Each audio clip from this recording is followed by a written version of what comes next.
गंगा गलती से हुए पाप को धो देती है। कौन? बोलो बोलो जरा जम के बोलो। गंगा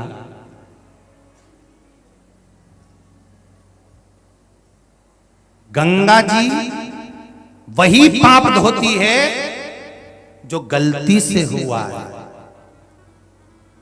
अनजाने में हुआ है। गंगा उस पाप को धोती है। जो जानबूझ कर पाप किया जाता है उसे गंगा नहीं धोती, उसे यमराज का लठ धोता है।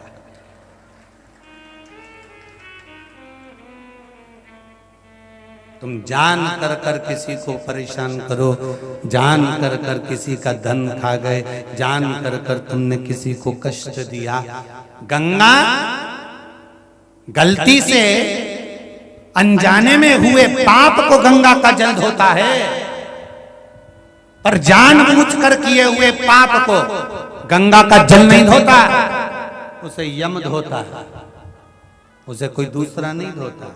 जब यहां से उठा के ले जाएगा ना अंतिम समय में, और ब्लैक कलर की स्कॉर्पियो में बांध कर, मेरे भगवान शंकर के पास व्हाइट कलर की टवेरा है नंदी, पर यमराज के पास में ब्लैक कलर की स्कॉर्पियो है पाड़ा, और उससे जो बांध कर ले जाएगा धोते धोते ले जाएगा, और तुम चिल्लाती रह जाओगी मैंने कहीं बिगाड़ा, मैंने कहीं बिगाड़ा, मैंने क्या बिगाड़ा, मैं यमराज में तेरे हाथ जोड़ू, मुझे मत मार। अभी तो मैंने 3 दिन पहले ही लाल कलर की साड़ी ली है, एक बार भी नहीं पहनी यमराज, एक बार छोड़ दे वंस मोर, एक बार छोड़ दे मुझे वंस मोर। यमराज के चल रही लीला कि दोनों चल, फिर दिया उन्हें धर के तो लीला फिर चुप ही गई। मैंने लाल कलर की साड़ी, फिर रोती रोती बोली हमारी लाल कलर की साड़ी मैंने अभी पीको करवाई, वो की फाल लगवाई, कौन पहनेगा। इतने में यमराज बोला, सियोर वाला महाराज हमेशा कहता था कि रोज प्रतिदिन सुबह से उठकर रात को सोते समय तक रोज ऐसे जीना कि कल दिन आए कि नहीं आए, आज का दिन फुल एंजॉयमेंट के साथ जीना, फुल आनंद के साथ। तेरे को रोज कहते थे कि रो के जिंदगी मत निकाल, पर सुबह से उठकर एक ही काम करती थी महाराज, सुबह से उठे और रोने बैठ जाए, उसने ये कर दिया, उसने वो कर दिया, ये यूं हो गया, वो यूं हो गया, बहू ने इतनी रोटी फेंक दी, सब्जी फेंक दी, उन्हें ध्यान नहीं दिया, वो तो अमीर बाप की है, वो गरीब बाप की है, न उसका बाप ऐसा न उसकी माता ऐसी, दिन भर कोसते कोसते कोसते कोसते सुबह से शाम निकाल दिया और जिंदगी खुद की नरक कर ली। अरे सुबह से तैयार होके खजूर वाली चोटी करके पेंसिल से लाइन खींच के डब्बा भरती, आंखों को नीला पीला करके भगवान का भजन करती, तो भगवान भी कहते गजब लग रही लीला तुम्हें कहीं, पर पूरी जिंदगी रोने धोने में निकाल दी। उसने ये कर दिया, उसने वो कर दिया, उसने ये करा, उसने वो करा, वो ऐसी थी, वो वैसी थी, सुबह से लेकर रात तक रोती रही रोती रही रोती रही रोती रही, और रात किसने देखी, और आधी रात के सांस रुकी गई नहीं निपटी गई तो कौन भरोसा जिंदगी का।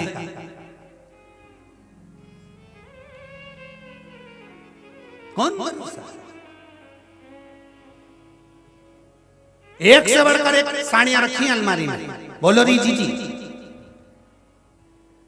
किसी किसी साड़ी का तो नंबर ही नहीं लगता, साड़ी भी कहती हो कि अब तो पहन ले, कई बार तो रख रही है दूसरी गिर जाती है, मुझे तो पहनो, साड़ी भी कहती है कि मुझे पहनो। 52 साल की हो गई, कब पहनेगी मेरे को, तेरे मामा जी ने दी थी, उस दिन से पीको करके धरी हूं, फैशन ही खत्म हो गया, अभी भी धरी हूं, पहन तो लो। साड़ी भी कह रही है, बार बार गिर के कह रही है, फिर बार बार हाथ में आई तो इसने पलंग पेटी में धर दिया, अब पहनू ले, उन्हें पलंग पेटी में धर दी। दिवाली पे पलंग पेटी साफ करी तो उन्हें निकल के आ गई, हो राम इतनी बढ़िया धरी, मैंने तो पहनी ही नहीं, फिर निकाल के ऊपर धर ली, फिर पहनने वाली थी, सारी तैयारी हो गई।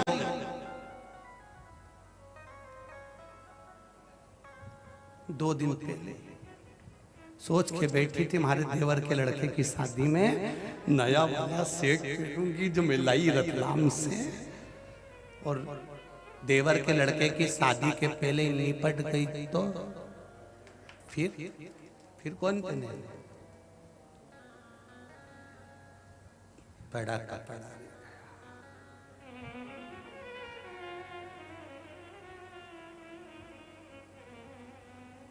सब धरा रहे।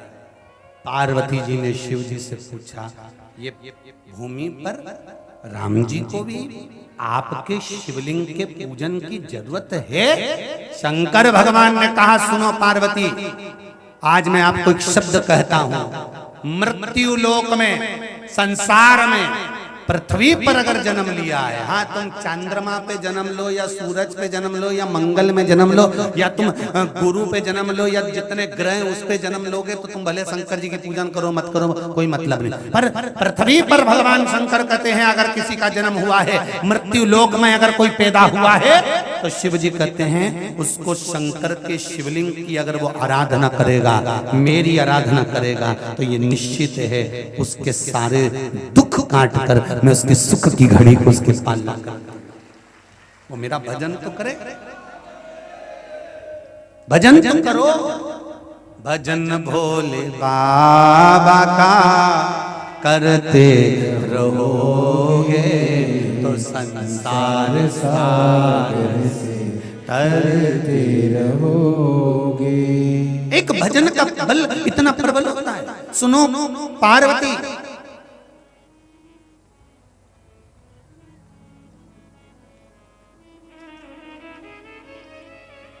सत्य के बल पर भगवान मिलता जरूर है।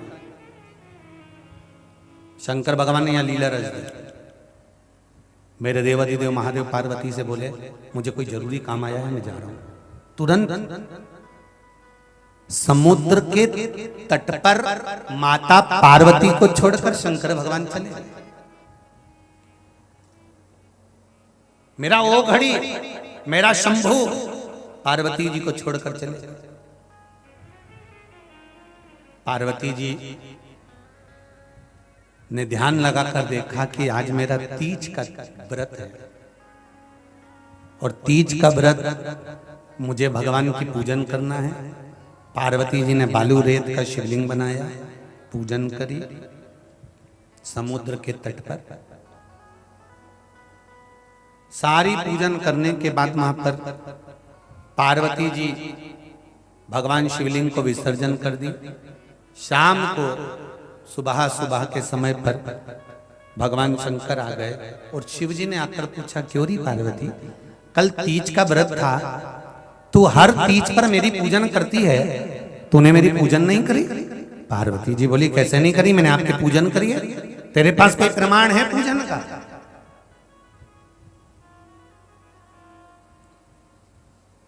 तेरे पास पूजन का कोई प्रमाण है? आप रोज मंदिर जाते हो, एक लोटा जल चढ़ा कर आते हो, आप पशुपति व्रत करते हो, शंकर जी के मंदिर जाते हो, आप दिया लगाते हो, शंकर जी के मंदिर में जाते हो, आप शंकर जी पे बेलपत्र चढ़ाते हो, आप शिव के मंदिर में धूप लगाते हो, आप भगवान के शिखर का दर्शन करते हो, आप शंकर जी का गुणगान करते हो, श्री शिवाय नमस्तुभ्यम का जाप करते हो, पंचाक्षर मंत्र का जाप करते हो, षडाक्षर मंत्र का जाप करते हो, आप शिव की आराधना करते हो, शंकर का स्मरण करते हो, शिव नाम का जाप करते हो, शिव भक्ति में डूबे रहते हो, शंकर का गुणगान आप करते हो, शिव स्मरण में आप डूबे रहते हो, शंकर की भक्ति का आप नित्य प्रति आनंद लेते हो। पर कोई आपसे कह दे, एक बार शंकर जी आकर आपसे कह दे कि बोल कि तूने मेरा पशुपति व्रत करा, तूने मेरा संकट सोमवार का व्रत करा, तूने मेरे सोमवार का व्रत करा, तूने मेरे प्रदोष का व्रत करा, इस व्रत का प्रमाण क्या है तेरे पास? लिखित में कोई प्रमाण हो तो बताओ। बोलो रे सागरवली जी। और जितने लोग बाहर से आए, चेन्नई तक से लोग यहाँ कथा सुनने आए, चेन्नई के भी लोग यहाँ कथा में बैठे, मद्रास से आए। आज सुबह जब मिलने के लिए आए थे तो बता रहे थे हम चेन्नई से मद्रास से आए, राजस्थान से भी कुछ लोग आए। और केसरवानी परिवार को मैं बहुत बहुत धन्यवाद देना चाहूँगा कि जो लोग बाहर से आए हैं, जो पंडाल में रुक रहे हैं, रात भर जो पंडाल में रहते हैं, उनके लिए आपने बहुत बहुत व्यवस्था करी, उसके लिए बहुत बहुत साधुवाद। महाप्रसाद तक की आप व्यवस्था दे रहे हैं, उसके लिए बहुत बहुत साधुवाद।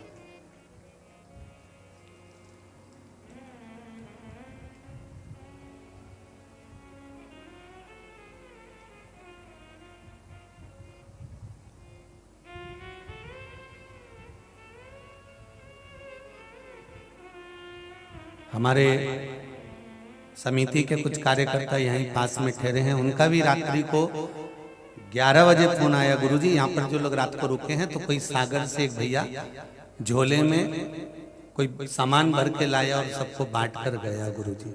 हमने कहा यही सागर है, यहाँ लोग दिल बहुत बड़ा रखते हैं और सेवा भी बहुत करते हैं। उनको मालूम है कि दान धर्म और पुण्य किसको कहते हैं, यही सेवा का भाव।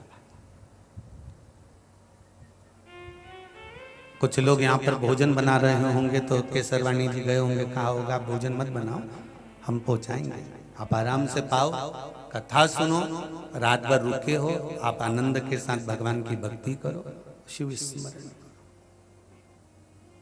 रस तत्व की मूलता,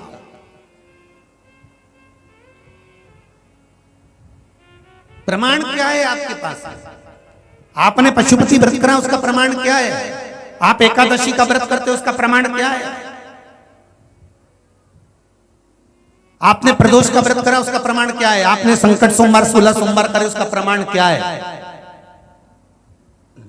आपके पास में कुछ लिखा पड़ी है कि मैंने व्रत करा था, मैं दिखाऊंगी भगवान को। शिव महापुराण में माता पार्वती जी ने शंकर भगवान से कहा कि मैंने तीज का व्रत करा था। शिव जी ने पूछा आपके पास कोई प्रमाण है कि आपने तीज का व्रत करा था? इसका कोई प्रमाण आपके पास में है? पार्वती जी बोली है, प्रमाण है। हाँ, ये जो सामने गाय खड़ी है ना, ये गौ माता जो सामने खड़ी है, ये मेरे तीज के व्रत को पूरी देख ली है।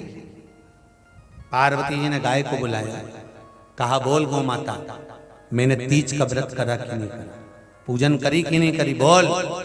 गौ माता ने मुंडी हिला दी, नहीं करी। शिव जी ने कहा देख ले पार्वती, देख तू मुझसे झूठ बोल रही थी। पार्वती की आंखों में जल भर गया और गौ माता को देखकर बोली रही, गौ माता तुम मां होकर मेरे स्वामी के सामने झूठ बोल रही है? तूने झूठ बोला है, तेरा सारा शरीर पवित्र है, पवित्र रहेगा, जगत हित का कार्य तेरा संपूर्ण शरीर करेगा। पर गौ माता तूने झूठा प्रमाण दिया है, झूठ बोली है, इसलिए पूरी दुनिया के लोगों को मालूम रहेगा कि गौ माता में देवता बसते हैं। उसके बाद भी भूल से तेरे पास झूठन खाने को जरूर आएगी, क्योंकि तू झूठ बोलती है, तू झूठ बोली है, इसलिए झूठन तेरे सामने आ जाती है। आप भी गौ माता को झूठा नहीं देना चाहते। आप भी जानते हो कि गौ माता के साथ में, गौ माता के शरीर में, गौ माता के अंग में देवता बसे हुए हैं। आप भी जानते हो कि ये गौ माता है, भगवान है, पूज्य है, देवतुल्य है, तारणहार है, सब जानते हैं। उसके बाद भी गाय को झूठन चली जाती है। क्यों? क्योंकि श्राप लगा। तुम नी भी दोगे तो भी वो चली ही जाएगी।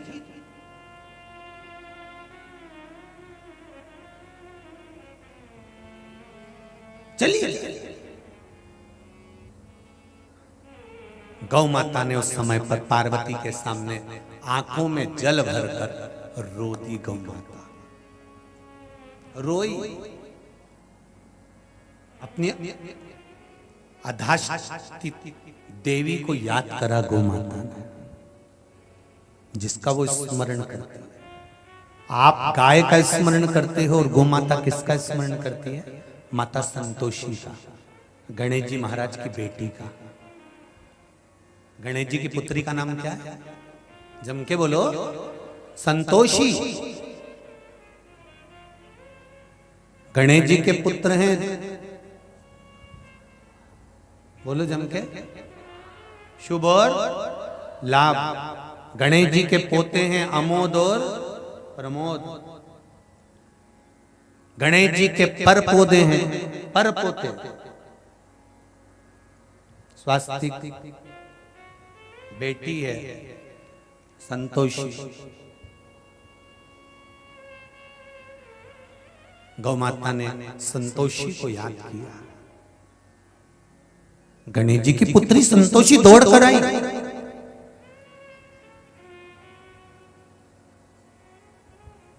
और आते से अपने दादाजी को देखा संतोषी ने। दादाजी कौन? अरे बोले जम के, भोलेनाथ शिव जी। अपने दादाजी को देखा और दादाजी को देखकर, दादी को देखकर संतोषी ने कहा, इस गौ माता से थोड़ी सी झूठ बोला गया, अपशब्द कह गया, गलती हो गई, झूठ बोला, क्षमा चाहती हूं दादाजी। मेरे साथ रहने वाली, मेरे साथ में रहने वाली ये गौ माता झूठ बोल दी है, मैं क्षमा चाहती हूं दादाजी। ठीक है। एक शिव जी ने कहा, संतोषी तुम मेरी पोती हो।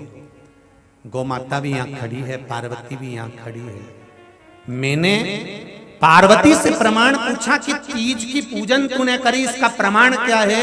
तो पार्वती ने गौ माता को खड़ा कर दिया और गाय झूठ बोल दी।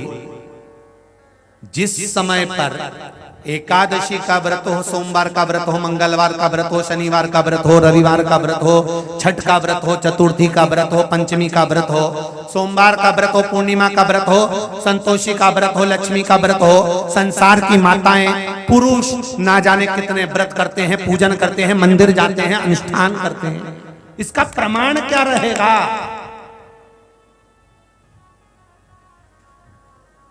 इसका प्रमाण कौन देगा?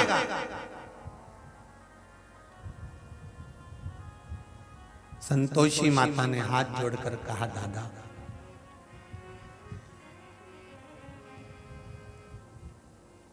एकादशी का प्रमाण मैं दूंगी, व्रत का प्रमाण मैं दूंगी।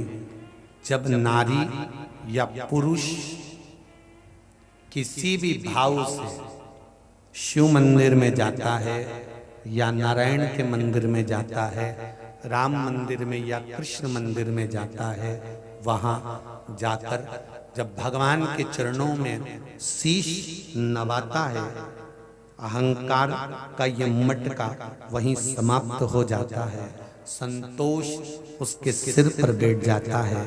मंदिर में जाने से संतोषी संतोष प्रदान कर देती है और आपके व्रत का प्रमाण देने की गारंटी माता संतोषी रख लेती है। ये मेरे मंदिर तक आया।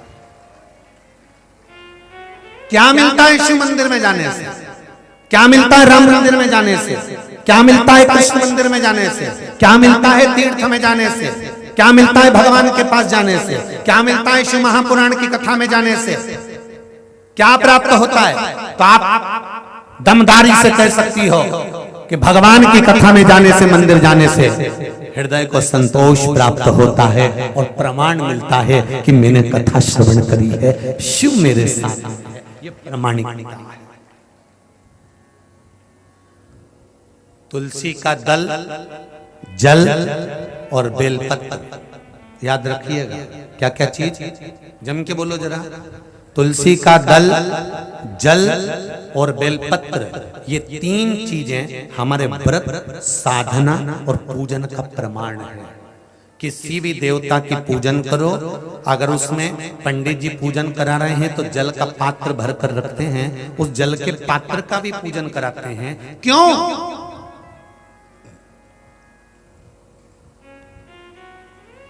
क्योंकि ये प्रमाण देगा आपकी पूजन का। शिव जी के पूजन में बेलपत्र चढ़ा रहे हो तो वो बेलपत्र प्रमाण है इसलिए कहा जाता है आपके पास में बेलपत्र नहीं है तो शंकर जी के मंदिर में शिवलिंग पे से उठाकर बेलपत्र को धोकर वापिस चढ़ा दो। ये प्रमाण है कि आप शिव जी के मंदिर आए, आपने आराधना करी, आपने शिव स्मरण करा, आपने शंकर का गुणगान करा। ये प्रमाण। तुलसी का दल प्रमाण है। गौमाता तो झूठ बोली है इसलिए झूठन तुझे मिल रही है। अगर तू झूठ नहीं बोलती तो झूठन नहीं मिलती।